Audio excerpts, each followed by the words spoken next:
Dennis. Well, back to the shooting of a Virginia TV news crew. The common theme surrounding horrific incidents just like this one: stricter gun control and more emphasis on mental health.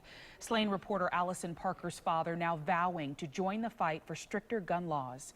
Parker and her photographer Adam Ward were doing a feature story on local tourism when they were both shot and killed. The woman they were interviewing, well, she was Vicki Garner. Garner's husband was also watching as the gunfire erupted live on the air.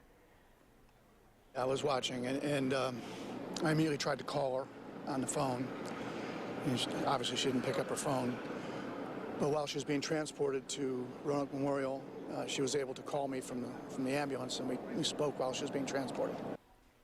Thankfully, Garner is in good condition this evening. The shooter, identified as Vester Flanagan, a former reporter who went by Bryce Williams on television and worked with Parker and Ward at the same station until he was fired 2 years ago. That 41-year-old with a history of workplace problems faxed a suicide note on the morning of the shooting, claiming he had been a victim of racism and sexual harassment, describing himself as a human powder keg waiting to go boom. He later took his own life while on the run from the police. Tonight, we're hearing from a local woman who said she knew the killer and saw the warning signs years ago. ABC Action News reporter Jacqueline Glace has that story.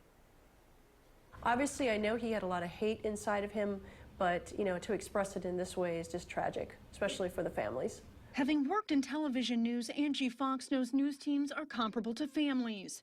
The unique type of bond evident in pictures slain reporter Allison Parker and her photographer Adam Ward posed for on a regular basis. The team at WTWC was very friendly. We would have barbecues together.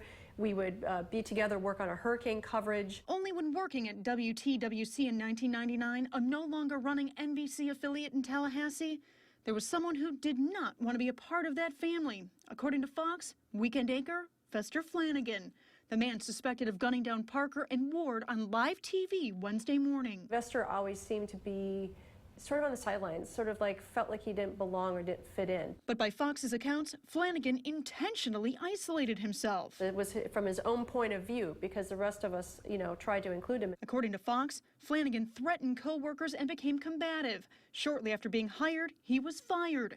She claims he was never the target of discrimination or harassment. It was something that he had created in his own head. Fox feels Flanagan took advantage of his former co-workers at WDBJ, using his inside knowledge of broadcasting to end the lives of two innocent, unsuspecting, promising young journalists. He knew what to do and when to do it. In Tampa, Jacqueline Glace, ABC Action News.